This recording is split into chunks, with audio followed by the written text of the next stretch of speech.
EV Revolution show is supported in part by Budget Safe Solar. If you are considering solar in most any part of North America, give my friends a call. They will take the time to listen to your specific situation and help you reach a decision about what's available to you and what makes the most sense. If you would like to join the growing solar industry, they'd like to speak with you. Go to www.budgetsafesolar.com to contact them.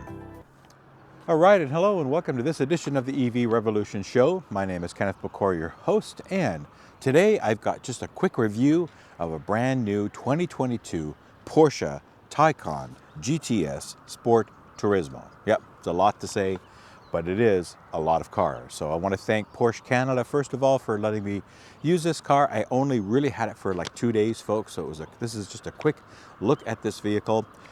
I've done a more comprehensive review of the Taycan last year, the sedan version of this, which is going to be fairly identical as far as speeds and feeds and features and whatnot. So I encourage you to check that one out as well. What I'm going to try to focus on a little bit is the differentiators on this vehicle and some of the driving experience, because after all, you're getting a vehicle in this price point, it's all about the driving. Now the lines and the design of this is all Porsche, as you can see. The Taycan has been a very successful all-electric product for them. In fact, selling, I believe, 2,000 of them or more in North America, which is quite outstanding for a car of this high price point. So it is just a lovely sculptured car. You've probably seen other videos and Taycans on the road. They look absolutely amazing. In fact, I've only had this car just half a day yesterday, and I have it for today. But the half day yesterday had so many people looking at it and walking up to me when I parked the car saying, hey, what is that? You know, that kind of stuff. I love the color. This is a Mambo green color, they call it. So I call it the green machine, as I've had it for the last couple of days. Even with this beautiful metallic green color, it's a gorgeous looking car. And you know, Porsche stuck with their design language. They didn't do anything different in trying to make this a little bit bigger vehicle, which is what this is in the GTS Sport Turismo. It really is something that offers a little bit larger area and spacing for the passengers and for some of the storage areas. So as you can see, they have this beautiful raked front element here. I love the lighting, you know, with the turn signals built into the lights. There's all kinds of different options that you can get for the Taycans, so it can get very confusing on the looks. You can get different skirt packages. You can get an off-road, as they call, package, which will add some other elements to help with gravel, you know, coming up onto the chassis, so more plastic and cladding around the side. But for all intents and purposes, the shape doesn't change no matter what option you get. You get that look, and it is a really nice look with a full glass roof on it. Very sleek, just a really gorgeous vehicle with nice tires and big brakes, just a hoot to drive. So where the Sport Turismo changes from the Taycan's regular sedan style is you just get this little higher roof line here in the back as opposed to sloping down sharper.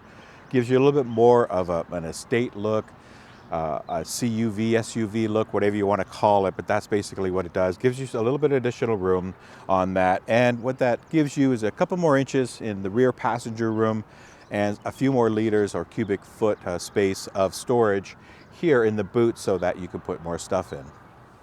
And as we come around to the rear of the vehicle, you know, it's got that low, wide, staunch, you know, get up and go look even before you even drive the vehicle. It just looks like it wants to just zoom away, which it does quite adequately. But it's just a beautiful sculptured machine. Again, you can get different looks to the rear bumper and some of the cladding that's down there, depending on the option and the trim levels you go with. And Porsche has a SKU list a mile long to choose from, so there's lots of great choice for consumers. Does come with a rear wiper, so they haven't removed that. The nice badging and the logoing and the nice LED lights that we've seen now on these Taycans. Beautiful at night to see and very functional and very good. So a little bit of a spoiler down here with your rear center third light mounted there. All in all, a very nice package. Your boot is, you can open it from this button integrated into the bumper, which is a really nice feature, or of course use your key fob or some other internal buttons. But the overall design and look of this hasn't really changed. They've just incorporated a little bit more spacing for different applications. So with the sunlight coming out, you're seeing some of these colors pop a little bit more because we're getting some gray clouds and some rain coming. So trying to get this filming in before that happens. So the color, again, there's a whole bunch of color choices for the Taycan.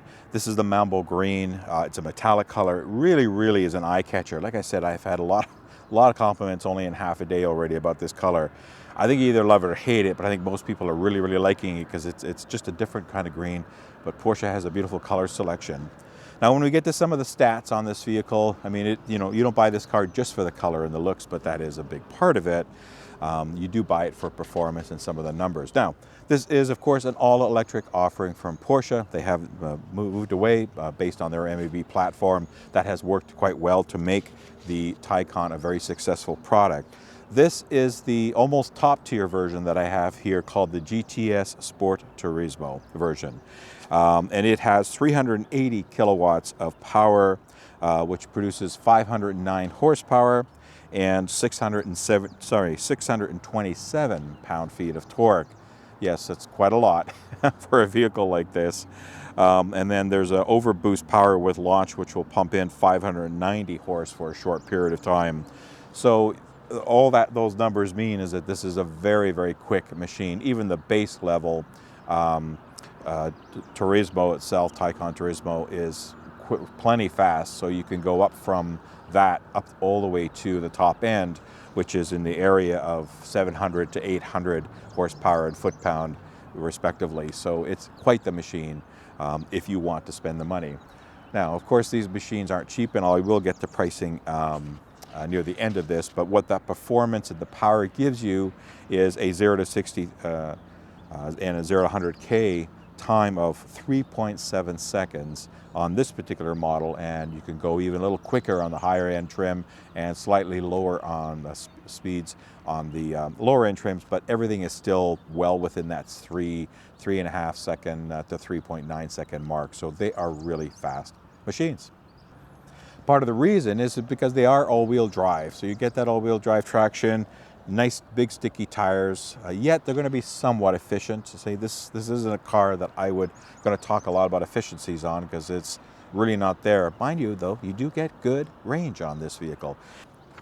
Now, speaking of battery packs, this does have the same battery as the other Taycan sedans. It's a 93.4 kilowatt hour gross battery number, which will give you a range of around 400 kilometers. I think the EPA is somewhere in the 390s. I'm showing 420, I think, when I started this morning at 100%.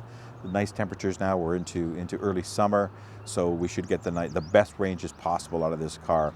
Consistently, I think you'll see in nice weather like this, probably in the 380 range, and then when you get down to winter, obviously you could lose 20 or 30% of that. I don't see a lot of people driving these cars in the winter. You certainly can. Now, as far as the architecture of this, I think if you all remember that Porsche is using an 800-volt architecture, which means that you can get some very quick charging speeds out of this. In fact, charging speeds in excess of 270 kilowatts or around that number as a peak charging pull-through. So you can, I'm sure there's lots of charging curves out there and videos that are talking about the charging curve, so I would encourage you to look at that. But we do know from looking at the Porsches and the Audis as well, where they have a very good charging curve where they can pull quite fast from a low state of charge, even as low as 5% or so, and sustain a high rate for a lot longer period of time than most OEMs out there. So, which means they can pull a very high rate to maybe 85 or 90% before they start stepping down, or 80 somewhat percent. So, which means that your charging curve shortens and your charging time shortens because of that. So Porsche claims that you can get from 10 to 80% of this vehicle in about 21 minutes or so, around that mark.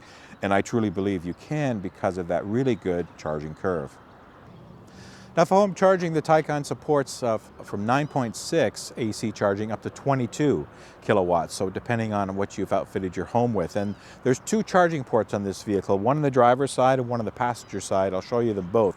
The driver's side is just there for your standard 1772, J1772 port for level 1, level 2 charging. And how you activate it when you have your key close to you or the vehicle on or something like that is you just take your hand and you just kind of swipe underneath or swipe that black thing, and it magically opens, as you can see here, producing the report, giving you symbols of what the different colors will mean and the different elements. And then to start or stop, you can push the button here. Then to close it, just simply rub your hand again around that, and it magically closes. Now, let me show you the other side. Okay, so on this side, very similar, just rub your hands over that and the port slides. Now you'll see a difference in this port where it has both the J1772 and the plastic cover to remove for the balance of your CCS combo ports, which will give you your DC fast charging and up to those very high, well over 200 kilowatt rates and that excellent charging curve. Now before I show you the interior briefly of the Porsche Advanced Cockpit, because it really truly is like a cockpit in a jet fighter that you're flying, I do want to talk about some of the safety controls elements. There's a whole suite of safety elements or the ADAS systems that are included or that you can option into the Porsche Taycan Sport Turismo, including active lane keeping. They have their Porsche InnoDrive, including adaptive cruise control, which is a cool feature where it kind of looks down the road utilizing different data sources and can predict, when a curve's coming up, it knows it's going to have to slow itself down and things like that. Pretty cool feature. Then your standard active lane keeping, you've got your lane change assist. They do have the night vision assist on here, which is cool. I didn't run it because, again, I don't have a lot of time with this vehicle. I think I might have mentioned it in my previous video, but it just helps to see things in the night. It shows you some thermal imaging, similar, kind of night vision imaging onto a monitor, so helps with that kind of stuff. The last one of the ADAS features, is the surround view and active parking assistance. It's got a really nice camera-based system to give you that 360 surround look, and you can use various parking assist modes to help you get into that parking spot. But what's the fun in that, right? These cars want to be driven, folks. You don't want to be using self-driving controls an awful lot. Some assists, of course, but you want to get behind the wheel and drive these cars because that's really what they're all about. So let's have a quick look at the interior and then we'll go for a drive.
All right, so let's have a quick view at the Taycan cockpit here. You've got your driver's binnacle, which has selectable displays that you can do different things with. You can highlight different things. On this one, you can put maneuver info, compass, which I have here, a review of the route. If I've got a map guidance, tells you the summary, and some route guidance tells you where you are.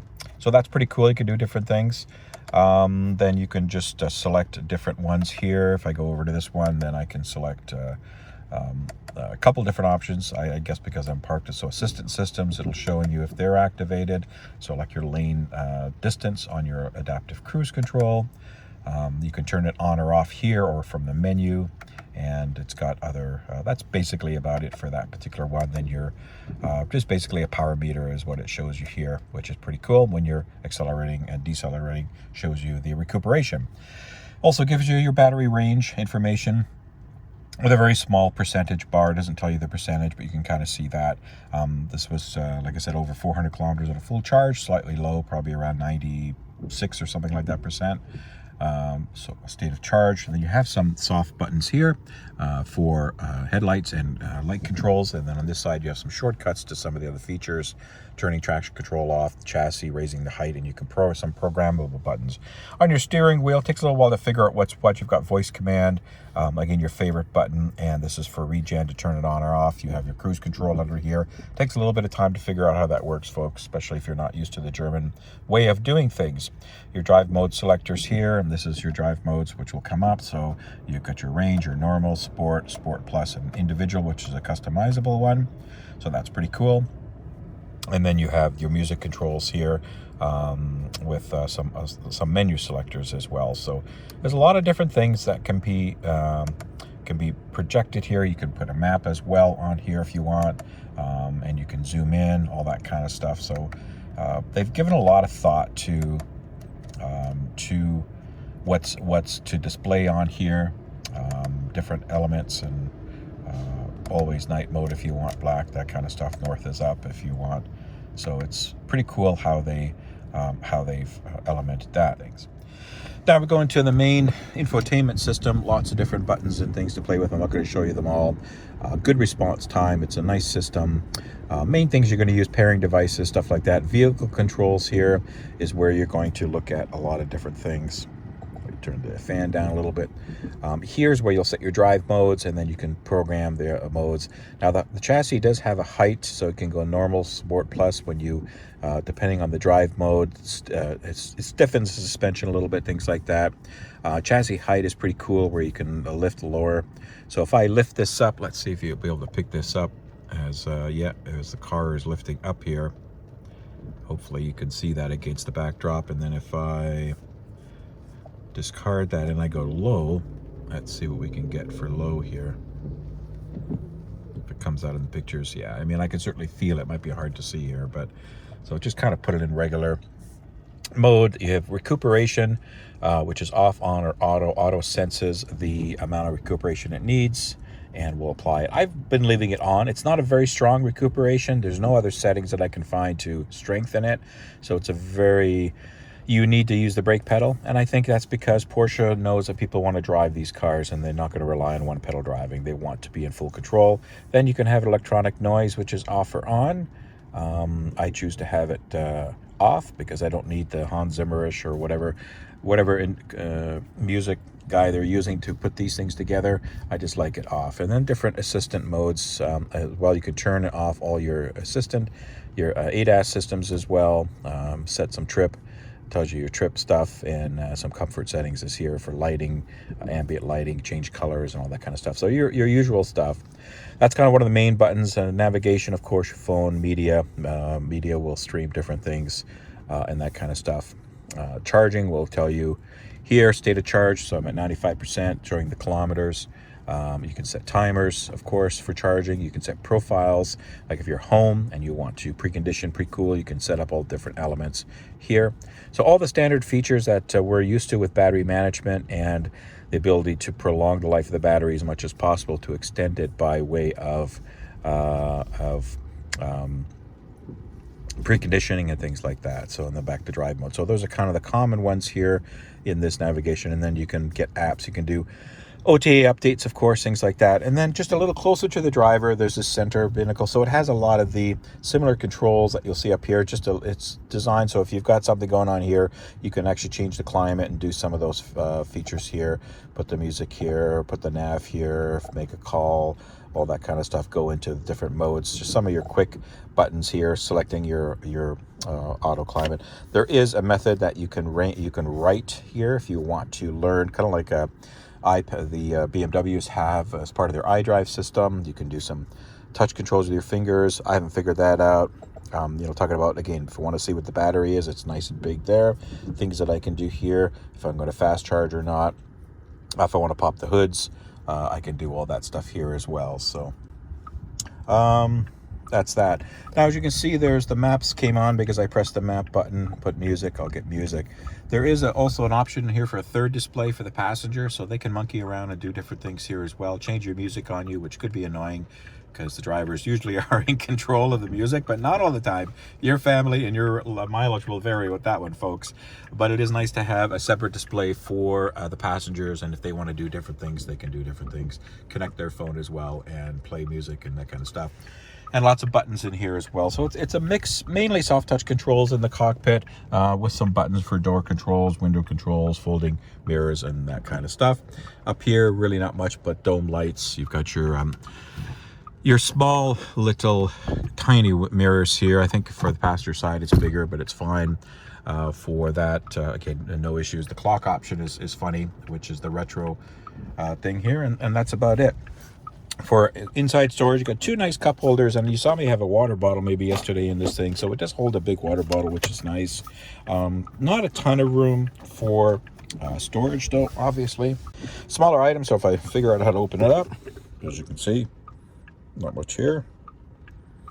Do something, USB ports, but a little awkward to get into if you're the driver. You really got to kind of hamper around, but it's doable. Again, I'm not too concerned about storage because after all, this is a sports car and you're not going to be lugging a lot of stuff. Pretty big size glove box. And just quickly show the cameras here while I'm stopped, so you've got nice camera views that you can move around for and to see different elements. The predictive cameras here with showing the vehicle are pretty cool. You got the different angles, and it's a nice high-res screen, as you can see. So that's pretty cool. And then it shows you your 360, and then it can, of course, you can swipe left and right to get your perspective if you want nice reaction there on the different angles. So if you're parking or trying to get around something, it's pretty cool. Then of course it brings in your live feeds for your rear and front camera as well, so you can see what's going on. Nicely done by Porsche. As you folks know, I always want to try show getting in and out of the back seat, because that can be challenging with some vehicles. So these are really substantial doors. You have to give them some effort to open and to pull closed. Getting in, just kind of have to wiggle your way in a little bit, because it is, of course, more of a sports car. So the headroom to get in and out is going to be a little bit leaner than, you know, a standard full-size SUV for something like that. But once you're in here, it's a very pleasant space to be in. It's definitely a 2+2 configuration, as the seats kind of wrap around each individual person in the outboard seat. So if you are in the middle one, which does have a third seat belt, it's going to be very much a temporary, situation where you just need to get a fifth person for a quick short trip or a small child. But a very comfortable environment, all kinds of different appointments and colors and patterns you can put in here, so I won't go into details. Lots of grab handles and nice and easy. The very nice sound system and such. So just a comfortable environment, but it is a 2+2, so you need to remember that. Now the trunk space or boot space in this is pretty decent. As I said, that's one of the main reasons the Turismo is a little bit bigger. As you can see, it's a nice, not too high floor for loading, so nice and easy if you've got parcels and knickknacks and that kind of stuff you want to load into this. So as this configuration, you got about 405 liters of storage space, and I'll convert that into cubic feet for you. Fold the seats down. There's 60-40 seats, actually 40-40 and 20 by the looks of it. There is that middle pass-through that you can fold down. Fold those down, you get into about 1,171 liters of space, so that's pretty good. This tonneau cover comes off. Now it is a hard cover versus a thin vinyl sliding cover, so it's a two-piece mechanism, but you can remove that. You can throw it on here. I probably wouldn't put anything on top of it because you don't want to crush it, even though it's fairly hard, but it is removable.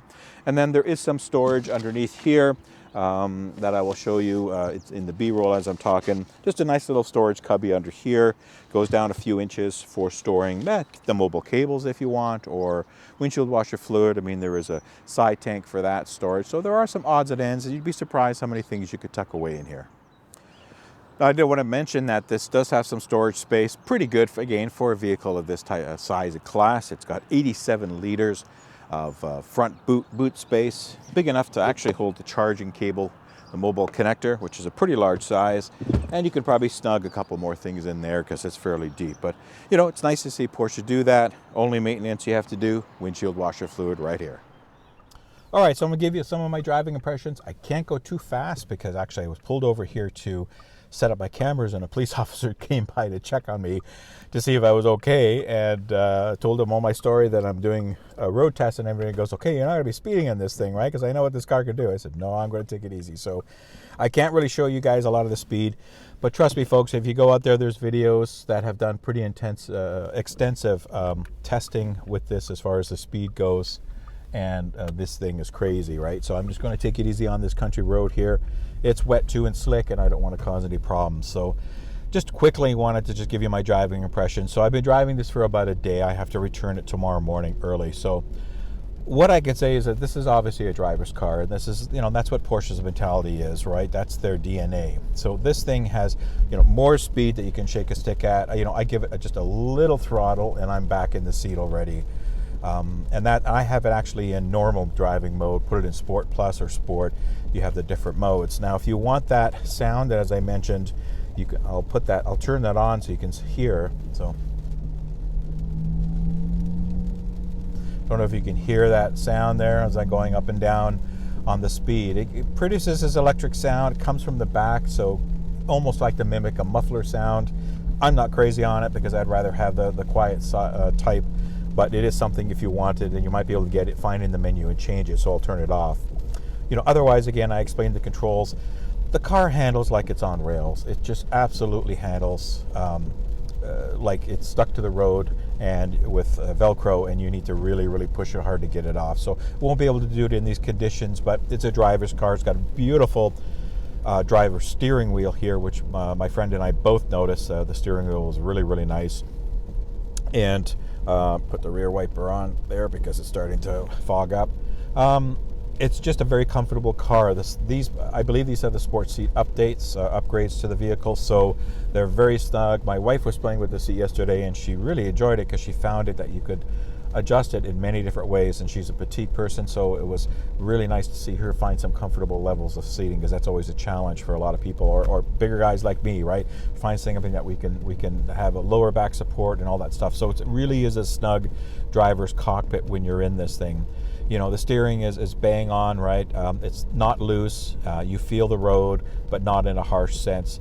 What I said in the original Taycan video was that I was so surprised at how drivable the vehicle was from just an everyday use perspective.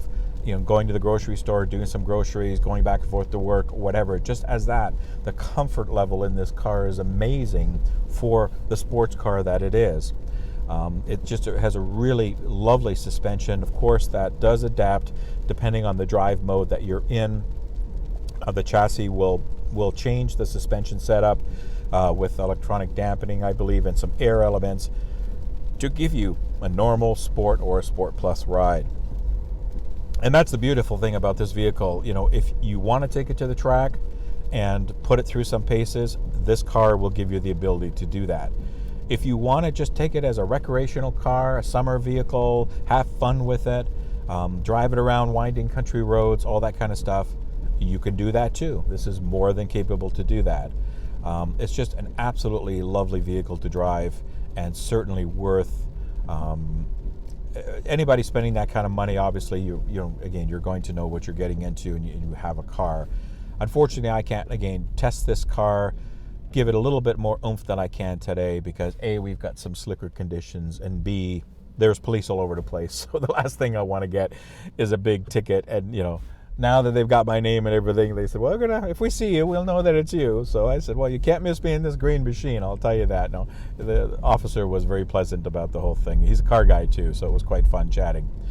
But, these type of vehicles draw attention, so you need to be aware of that fact. And, if you're going to open it up and do some playful things, do it in safe areas, go to the tracks, pay some money so you're in a nice, safe environment, and that you could put the car through its paces in a controlled and safe manner, which is what you want to do. But for everyday driving, for good range, for driving dynamics, I tell you, when I stepped in this car yesterday and set everything up for me, the seats and the mirrors, and just started the first 100 feet, this big smile came to my head. It's just infectious when you're in this kind of a vehicle, especially the Taycans, and I'm sure the Audi e-tron GT is a very similar experience. I haven't had an opportunity to review that car or to drive it, but hopefully one day, if there are any users out there, I'd love to hear from you if you're in the Southern Ontario area, because I have a hard time trying to get my hands on one of those cars. But they are the same platform, they share similar components.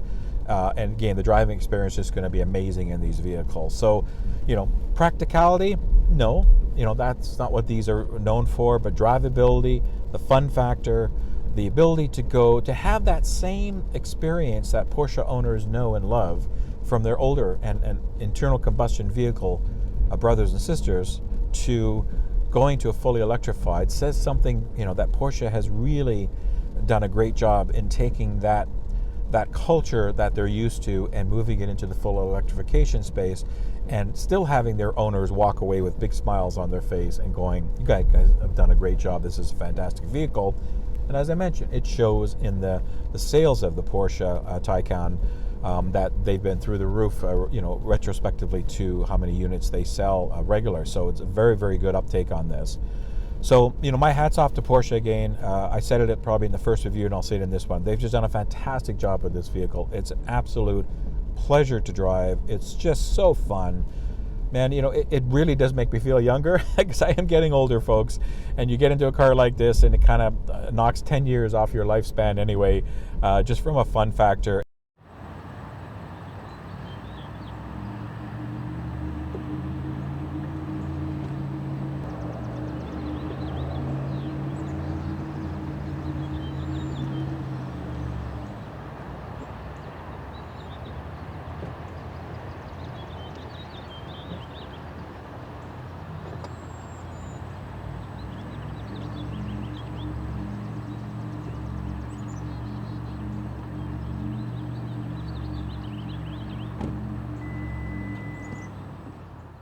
So as I mentioned, this is the GTS version of the Sport Turismo, or the Turismo product, but there are 3 others. The base product is the 4 Cross Turismo from the Taycan model. Then you have the 4S Cross Turismo, and finally the top line is the Turbo S, which I laughed at last time because there is no turbo in this vehicle, but obviously the speeds that you'll get out of that top line model are fantastic if you enjoy that performance element. So hence the name Turbo, indicating that it's the fastest.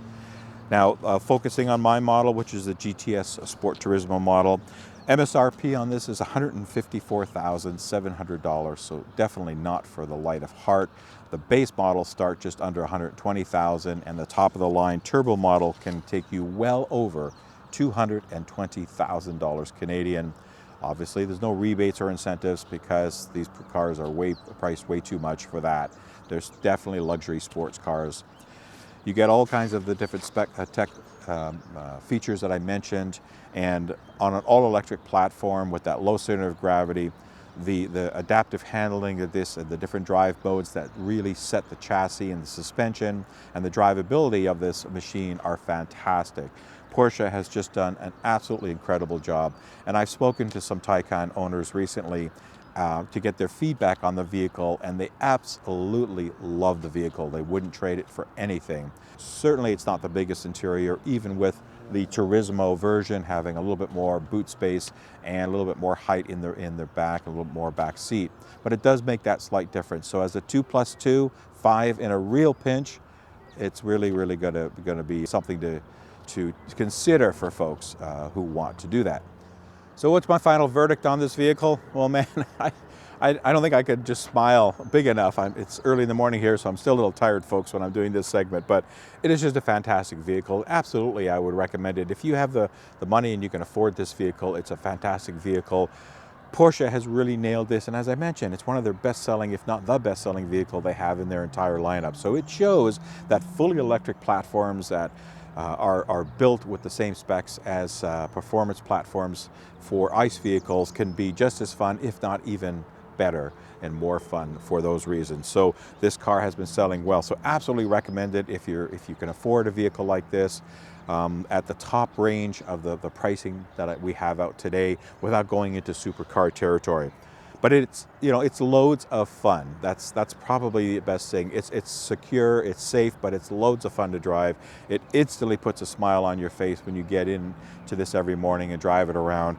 Lots of people can't help but look at this vehicle as you drive by. And I don't mean that this is a show-off vehicle, that you want to be show-offy or anything like that. If that's your thing, you'll get lots of that in spades. But just as a really beautiful, sculptured and technically sound and provisioned vehicle to run in all electric mode, Porsche has done a fantastic job. So definitely this is a recommended vehicle, just like the Taycan was. Certainly revolutionary from a Porsche standpoint as they continue to move forward in their electrification strategy. All right, and that's it for this edition of the EV Revolution Show. I hope you enjoyed this just very quick look at the new 2022, this model year, Porsche Taycan GTS Sport Turismo. A lot to say again, but a fantastic car. Don't want to be remiss in not thanking again Porsche Canada for allowing me the use of this press vehicle for a couple of days. I really always sincerely appreciate them, the OEMs allowing me the use of their vehicles. So thank you very much. If you're watching this on YouTube, of course, thank you for doing that. If you have not subscribed, please do. Hope you continue to follow my content as I try to get it out there what I can. If you are a Patreon supporter, as you're always, you know that I know that you know, hopefully, that I'm very humbled by Patreon support. That's what I'm trying to get out of my mouth, folks. I haven't had my coffee yet. There's a link below. Please check it out if you're interested in helping me out on Patreon, and continue to watch the EV market space. And also, again, want to put a plug and reminder in for Fully Charged San Diego. I will be going down there in a couple of months. I'll have a booth, I'll be on some panels, I'll be walking around having fun. If you're going there, please use a coupon code and check out the show notes for the link for that and the information for the coupon code. Saves some money on tickets for Fully Charged San Diego in September. If you are going, please hunt me down, look me up. I want to talk to as many people as I can over that weekend. I love hearing your stories. I love hearing how you got into electrification. What did it for you? What kind of vehicles? And if you're not into electrification and you're going to fully charge, which is a great reason to go as well, I'd like to hear what you're looking for. Maybe I can help you out, make some suggestions, and answer some questions, of course. So I'm there to have fun and provide education and awareness as we try to change everybody's minds, change those tailpipes, and provide education one tailpipe at a time. That's kind of what my motto is. I haven't said it for a while, so I'm kind of forgetting it, but it's on the screen. So again, thank you very much for tuning in to this edition of the EV Rev Show. Everybody stay safe, and then I'll see you when I see you on the next time. Take care.